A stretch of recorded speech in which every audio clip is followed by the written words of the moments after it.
What's up, CHFFL? Welcome to the first part of my pre-draft outlook series, where I'm going to look at each team in the league and see how they're sizing up to the competition as we approach our deadline that is still not set to decide our keepers.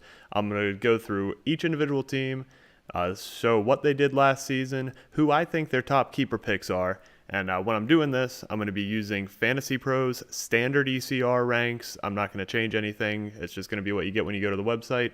And I'm going to use, through Fantasy Pros, ESPN's average draft positions, ADP, based on PPR, which is what we are as of now. We're still going to discuss that rule change. After looking at the keepers, I'm going to look at each team's draft board, which picks did they trade away, which do they still have, and then I'm going to give each team a grade just for funsies. Doesn't mean anything, but we'll see what happens anyway. So deciding which order I was going to go in, I saw my hat with the draft lottery sitting over there, and I hadn't thrown away all the pieces of paper yet, so I just picked a name out of it. And the first person you know because it's in the title of the video and is in the banner right down here. It's Mark Jones. So last season, Mark went 9-5. He finished the season by winning 3 straight games and then beat yours truly in round 1 of the playoffs. He lost to Wes in a hard-fought round 2 match where Wes would go on to win the championship, but then Mark took care of business in his third-round consolation match, beat Grant, and got his $50 for being third place. So how does he look this season? Mark has 2 keepers that I think are great choices. First, Will Fuller.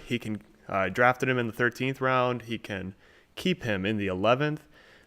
Fuller has an average draft position PPR ESPN of 79. He is ranked in Fantasy Pros ECR at 93, and Mark can get him with the 127th pick. I think that's a really safe way to get a wide receiver 2-3 with a late round slot. Mark has the 11th pick to use on him.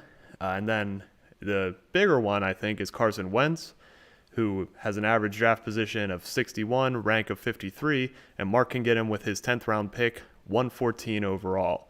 I think Mark will probably take both of these guys. I didn't see anybody else on his team, so I'm anticipating Mark will have 2 keepers. Looking at his draft board, we're a little cut off there at the bottom. Skirp. See, he has the 7th overall pick. He's missing his 5th round pick. He traded it away, and he picked up an extra 15. Can't see at the bottom there. So not a great draft board because he traded away the 5th pick, but it shouldn't hurt him too much with those 2 good keepers. At pick 7, you have a lot of running backs going in the first round. I anticipate Mark will probably try and get a running back at that slot, but if a good wide receiver falls, could be that too. I do plan on doing a mock draft series after these pre-draft outlooks are finished. So, big moment. What is my grade for Mark? I gave him a B+. And I reserve the right to update this later because I haven't looked. I'm looking at one team at a time. I'm not looking at all of them. But I think Mark has a solid wide receiver. His quarterback is already picked for him. That's definitely, those 2 are worth the 5th round that he gave up, in my opinion. So I think he should be a bit above average. I'll have to see how everybody else is. I might want to adjust this grade.